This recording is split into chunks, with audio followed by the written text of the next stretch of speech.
One of the things that dawned on me in hearing you talk is so many coaches are worried about their team having enough capacity to get through the games. And I'm like, well, if you're faster, the other team is just they're struggling to keep up with you.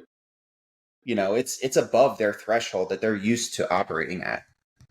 Yes. So I If, just I say the traditional football team practices in third gear all week, mm, and that's why coaches are in love. I think coaches' favorite word is effort. And the hmm reason why it's their favorite word is because that's all their kids can give them. They Yep. can't give them performance because they're too damn tired. Or even if it's the first hour of a 3 hour practice, you have to coast in order because you got 3 hours of work to do.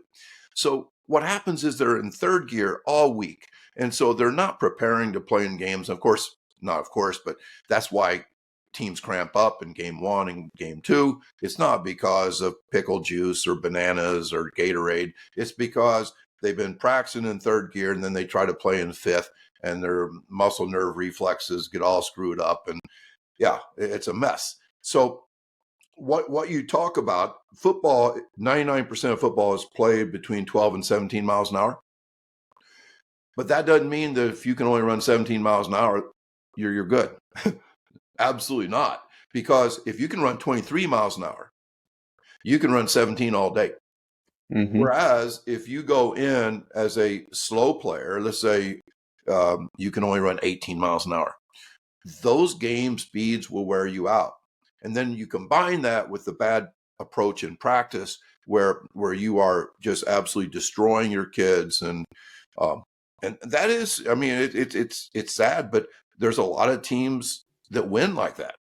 Uh, because I say because dumb is undefeated against dumber. If everybody's doing the same dumb crap, then yeah, the team with the better athletes will beat the team with the lesser athletes, even though that team with the Yep. better athletes is still dumb.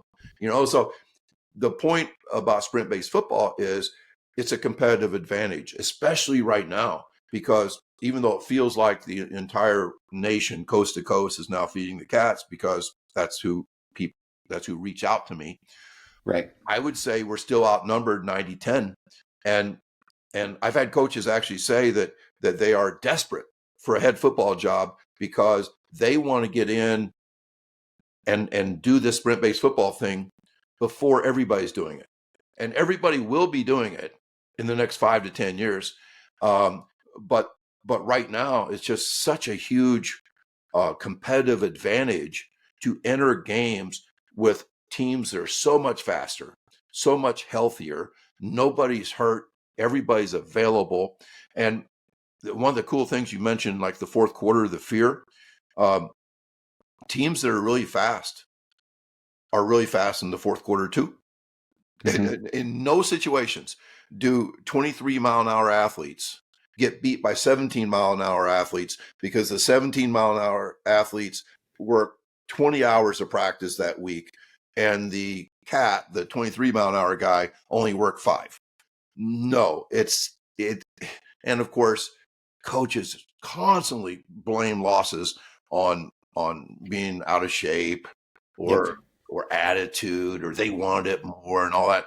Just BS defaults. And really what loses games is fumbles and interceptions and hmm lack of execution and pre-snap penalties and all those things. Missed tackles. All those things.